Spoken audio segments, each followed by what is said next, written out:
BBA, BCA, BCom computer కోర్సులో 100% placement లభించే ఏకైక డిగ్రీ కాలేజ్ కూకట్పల్లిలోని i3 డిగ్రీ కాలేజ్ 8367215215. ఒక భార్య భర్త ఉన్నారట ఒక ఊళ్ళో. ఓ పుల్లమ్మ పుల్లయ్య అనుకుందాం. మీ అమ్మాయికి నచ్చుతాయా ఈ పేర్లు? ఖచ్చితంగా. సరే, పుల్లమ్మ పుల్లయ్య. ఈ పుల్లమ్మ కొద్దిగా అమాయకురాలు, కొంచెం, బాగా కాదు, తనకు కొన్ని తెలుసు, కొంత అర్థం కాదనమాట. సరే, అతను ఏం చేశాడట ఆ పుల్లయ్య ఒకరోజు ఏదో ఊరు వెళ్ళాల్సి వచ్చింది. ఊరు వెళ్ళాల్సి వచ్చి, ఏమే నేను ఊరు వెళ్ళాలి, రాత్రికి రాను, రేపు వద్దుకో, రేపు మధ్యాహ్నానికి వస్తాను, తలుపు జాగ్రత్త అని చెప్పాడు. జాగ్రత్త అంటే సరే, తలుపు జాగ్రత్త. ఈవిడేం చేసింది, అన్నం వండుకు తింది. తర్వాత ఏమో కూర్చుని తలుపు కేసి చూస్తుంది. అలా చూస్తూ కూర్చుంది. తలుపు జాగ్రత్తగా చూడమన్నాడు భర్త, చూస్తుంది. ఇంతలో ఏమైందంటే పక్కింటి ఒక వెంకయ్య గారు ఒక ఆయన నుంచి, ఏమమ్మోయ్ మీ అమ్మకు ఒంటో బాగుండలేదట, ఆ ఊరు నుంచి వచ్చిన వాడు ఎవడో చెప్పాడు, ఒక్కసారి మీ ఆయన ఎలాగూ లేడు కదా, వెళ్ళి మీ అమ్మని చూసిరా అన్నాడు. అనేసరికి ఈవిడేమనుకుంది, సరే వెళ్తే బాగానే ఉంటుంది, మరి ఇల్లు ఎలాగా, ఈ తలుపు ఏమో జాగ్రత్తగా చూడమన్నాడు, ఈ తలుపును వదిలిపెడితే ఎలా కుదురుతుంది? అవును, తలుపును వదిలిపెట్టి వెళ్ళకూడదు. భర్త ఖచ్చితంగా చెప్పాడు. ఆయన చెప్పిన పని తూచా తప్పకుండా చేయాలి మనం. అందుకని ఏం చేసింది, జాగ్రత్తగా ఒక చిన్న గుణపం ఒకటి పట్టుకుని కాస్త అలాగా గోడను తవ్వి తలుపుని చేత్తో తీసుకుంది. ఊడబీకింది అనమాట, సింపుల్గా ఊడబీకి సంకలో పెట్టుకుంది. ఇప్పుడు పాతకాలపు ఇల్లు అంటే పెద్ద ఇల్లు కాదు కదా, సుమారైన గుడిసెలు, పెద్ద తలుపు కాదు, ఒక మాదిరి తలుపు, ఒక మనిషి ఒక మాదిరిగా మోయగలరు దాన్ని. ఈ తలుపుని సంకలో పెట్టుకుని నడవటం మొదలుపెట్టాక ఏమైంది, ఆ వెళ్తుంటే ఒక్కతే వెళ్ళిన అలవాటు అమ్మాయికి లేదు పాపం. ఎవరితోటైనా వెళ్ళే దారి వేగ్గా తెలుసు తనకి. కాకపోతే ఈ ఒక్కతే వెళ్ళేసరికి అలా పైకి ఈ తలుపు జాగ్రత్త, ఈ తలుపుని సెన్సేపు తలుపు జారిపోతుంటుంది, దాని పైకి సంకలోకి తీసుకోవాలి. ఈ గోళ్ళ పడి ఎక్కడో 2 మలుపులు దాటేసింది పక్కకి. దాటేసరికి చీకటి పడిపోయింది, తెలిసిన దారిలాగా కనపడలే. ఇప్పుడు రాత్రిపూట లైట్లు ఉండవు, ఊళ్ళకి మధ్యలో ఏమో అడవులు లాంటివి, చిన్న చిట్టడవులు లాంటివి ఉంటాయి, ఎంతో కొంత చెట్లు తోపులు ఉంటాయి. నెరాబాగా ఇప్పుడు రోడ్లలాగా ఉండవు కదా, అది లేదు. ఇప్పుడు ఏం చేయాలి బాగా ఆలోచించి, సరేలే చీకటి పడింది, ఎలాగూను సాయంకాలం వాళ్ళు ఏమో పట్ల 5:30-6 గంటలకు అన్నాలు తినేసేవాళ్ళు. అన్నం తినేసాం, ఏ చెట్టో ఎక్కి పడుకుంటే తెల్లారేసరికి తెల్లారంటే ఇప్పుడు మన ఊళ్ళల్లో తెల్లారటం మనకు 6:30 అయితే కానీ తెల్లారదు. పాతకాలపు ఊళ్ళల్లో 3:30 నుంచి తెల్లారిపోయేది. వేగి చుక్క కనపడంగానే తెల్లవారిపోతుంది. మెల్లిగా దారి వెతుక్కుని వెళ్ళొచ్చు అని చెప్పి ఏం చేసింది, మెల్లిగా ఒక నిద్రగన్నేరు చెట్టు చూసుకుని, కాస్త పెద్దగా వెడల్పుగా ఉంటుంది అనమాట. ఎలాగో ఈ తలుపు ఉందిగా, చేతులు దీన్ని కింద పెడితే ఎవరైనా పట్టుకుపోతాయి, అందుకని దీన్ని ఎక్కించింది ముందు చెట్టు. ఎక్కించి తను కూడా అలాగా చెట్టు ఎక్కి కూర్చుంది. కాస్త వెడల్పుగా ఉన్న కొమ్మ మీద తను పడుకుని, కాస్త ఏటవాలుగా ఉన్న 2 కొమ్మల మీద తలుపు పెట్టింది, నిద్ర పెట్టేసింది. ఇటు పల్లెటూరు వాళ్ళు కదా, ఇక్కడ నుంచి ఇక్కడ దాకా గాజులు ఉంటాయి, మరి పల్లెటూళ్ళలో వేసుకుంటారు. ఇప్పుడు పడుకుని నిద్రపోతుంది. ఈ లోపల ఏమైందట, ఈ పక్క ఊళ్ళ నుంచి దొంగతనం చేసుకొచ్చిన కొంతమంది దొంగలు నిద్రగన్నేరు చెట్ల కింద ఇలాంటి పనులు చేస్తారు. అంటే వాళ్ళు మాట్లాడుకోవడానికి, నిద్రగన్నేరు చెట్టు ఏంటంటే జీబుగా ఉంటుంది, వెలుగు కనపడదు, చుట్టూ అది కొమ్మలు కూడా ఎలా దిగబడి ఉంటాయంటే ఇట్లా పైకి వెళ్తుంది చెట్టు, మళ్ళీ ఇలా కిందకు వచ్చినట్టు ఉంటుంది అనమాట. నిద్రగన్నేరు చెట్టు నీడలో కనుక నుంచుంటే మనుషులు ఉన్నట్టు కనపడదు. ఓకే, ఆ చెట్టుకున్న ప్రత్యేకత అనమాట అది. సరే, వీళ్ళు ఏం చేశారు, ఒక 6-7 దొంగలు ఉన్నారు. వీళ్ళంతా కలిసి ఈ చెట్టు కింద కూర్చొని డబ్బులు పంచుకుంటున్నారు. ఏదో చిన్న వెలుగులో, అంటే ఒక అలవాటైన ఆలోచనతోటి పంచుకుంటున్నారు అనమాట. పెద్ద నోటు, చిన్న నోటు, పెద్ద కాసు, చిన్న కాసు లెక్కలు. ఈ లోపల ఏమైంది, పైన పడుకుంది కదా, వీడికి బాగా చల్లగాలికి మంచి గాఢంగా నిద్ర పట్టేసింది. అలాగే చెయ్యి తీసి ఈ తలుపు మీద వేసేసరికి చేతులు గాజులు గల్లు మన్నాయి. ఏంట్రా ఏదో గల్లుమని శబ్దం వస్తుంది, విన్నారు వీళ్ళు.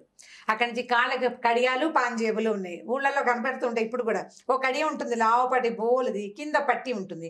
ఇవి 2 ఒకదానికొకటిగా తగిలినప్పుడు ఒక సౌండ్ వస్తుంది. మామూలు గజ్జల శబ్దం కాదు, అదొక టంగు శబ్దం వస్తుంది అనమాట. డిఫరెంట్ మోత, కడియాల మోతే డిఫరెంట్గా ఉంటుంది. ఇది ఒక టంగు, ఈ గల్లు 2 వినిపించినాయి.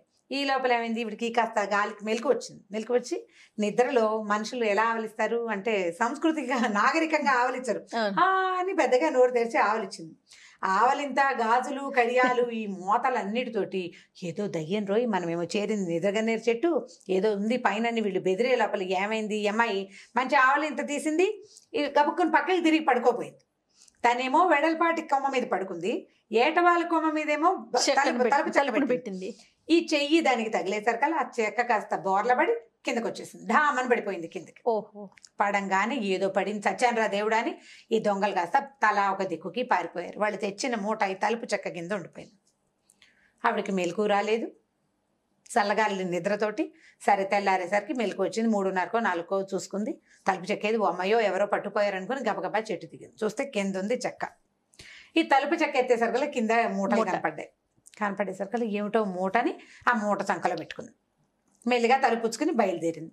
ఈ వెళ్ళగా ఏమైంది, తెల్లవారే టైంకి ఆ అమ్మాయికి భర్త ఎదురొచ్చాడు.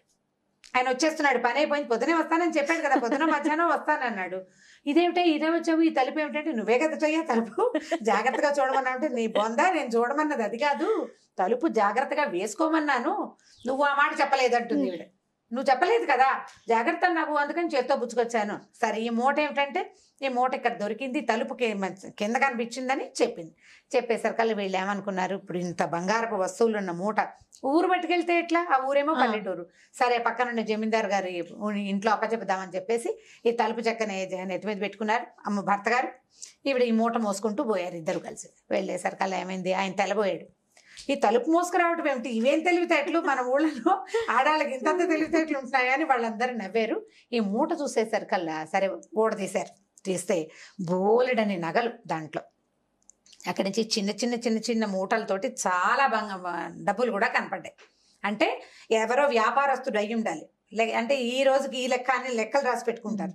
తర్వాత తనఖా వ్యాపారులు ఉంటారు, ఆ రోజుకి వచ్చిన వస్తువును మూటగట్టి రసీదులు పెట్టుకుంటారు, ప్లాండ్ గా పెడతారు కదా. అట్లా ప్లాండ్ గా ఉన్న చాలా మూటలు, అక్కడి నుంచి బోల్డంత బంగారం, పెద్ద మూటలతోటి డబ్బులు కనపడేసరికల్లా ఆ రోజట ముందు రోజు రాత్రి ఆ ఊళ్ళో ఉన్న సుబ్బిశెట్టి గారని ఒక శెట్టి గారింట్లో పెద్ద దొంగతనం అయితే మొత్తం ఊడ్చుకుపోయారు దొంగలు.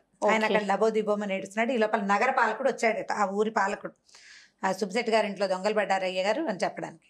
ఒరే ఏవో నగలు వచ్చినాయి, ఈ అమ్మాయి ఎవరో పట్టుకొచ్చింది, తెల్లవారుజామున దొరికినాయట, ఇవి అవి ఒకటేనా చూడమంటే ఆ సుబ్బిశెట్టి గారిని పిలిస్తే ఆయన మూట ఉడదీసి మొత్తం బంగారం అంతా సేమ్ వాళ్ళ ఇంట్లో ఏం పట్టుకెళ్లారో అదంతా ఇక్కడ ఉంది. వీళ్ళ దగ్గర లిస్టులు ఉంటాయి, తనఖా వ్యాపారస్తుల దగ్గర విడిగా పుస్తకం రాసి పెట్టుకుంటారు కదా, పుస్తకాన్ని దీన్ని సరిపోల్చి చూసుకుని వాళ్ళ ఇంట్లో పోయిన ప్రతి రూపాయి ఈ మూటలో ఉందని తెలుసుకున్నారు. ఇన్నేళ్ల నుంచో దొంగతనాలు చేస్తున్నారు. ఫస్ట్ టైం వాళ్ళు దొంగతనం చేసిన వస్తువు వీళ్ళకి దొరికింది అనమాట. సరే అక్కడి నుంచి ఆ వస్తువులన్నీ సుబ్బిశెట్టి గారు ఇచ్చారు, ఆయన వాళ్ళకి ఇచ్చేశారు.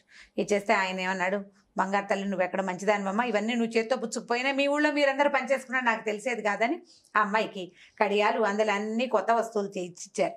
ఆ వస్తువు ఉన్న మూటలో నుంచి తలా ఒక వస్తువు ఇచ్చి, బంగారం శుభంగా వెళ్ళిరామా, నీ తలుపు జాగ్రత్త నా అదృష్టానికి వచ్చింది అని చెప్పి పంపించారు.